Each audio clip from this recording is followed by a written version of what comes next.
Kolkata ইসকনের vice president Radharaman Das তিনি কি বলছেন শোনাবো।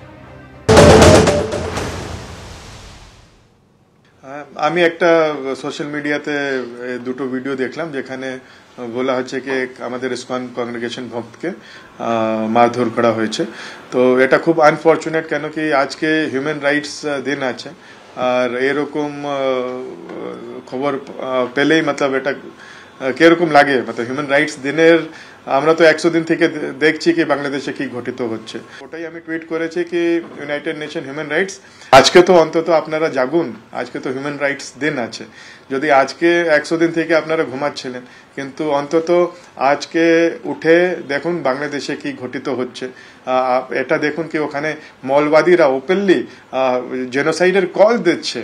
তো জেনোসাইড ঘটে গেলে কি আপনারা অ্যাকশনে আসবেন? এরকম তো আমরা দেখছি কি অনেক চিত্র বাংলাদেশ থেকে আসছে যেখানে এরকম হিউম্যান রাইট ভায়োলেশন হচ্ছে। অনেক পরিবার আছে ওরা ভেঙে যাচ্ছে। এটা সব বিদেশ সচিব পর্যায়ের বৈঠক ইশার বাংলাদেশের লাগাতার সংখ্যালঘু এবং হিন্দুদের ওপর অত্যাচার হয়েই চলেছে।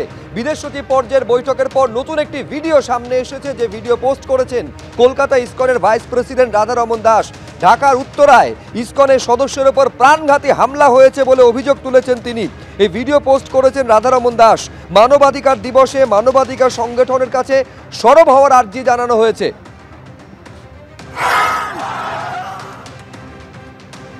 যখন যা চাই আমি তখন যতটুকু সাধ্য অনুযায়ী তাদের দেওয়ার চেষ্টা করি।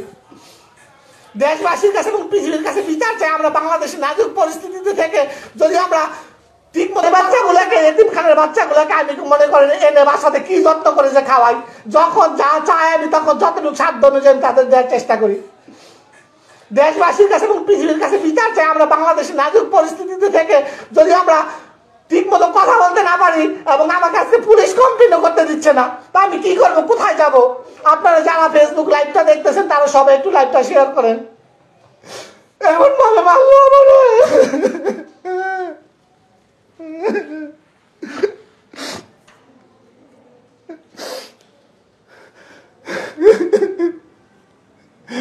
তাড়াতাড়ি ব্যাগটা গুছাই দাও, হসপিটালে যাবো।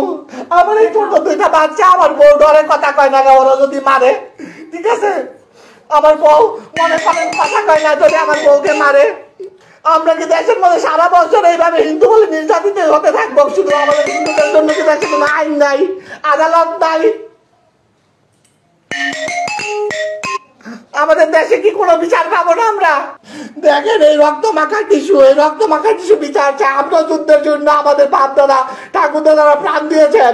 যুদ্ধের সময় দেখেছি আমরা হিন্দুগুলা ধরে ধরে ধরে ধরে বাংলাদেশে হত্যা করেছে।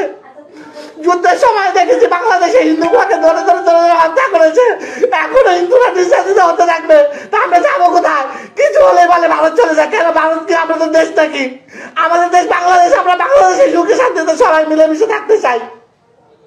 আমরা দেশ ত্যাগ করতে চাই না। যদি বাধ্য হয়ে আমরা হয়তো আমাদের দেশ ভারত হয়তো আমাদেরকে আশ্রয় দিতে পারে, কিন্তু আপনারা বাবারা যাবেন কোথায়? ভারত চলে যাবে। আমরা সবাই যদি হিন্দুরা ভারত চলে, আপনারা নিজে নিজে তো যুদ্ধ করে মরে যাবেন ভাই।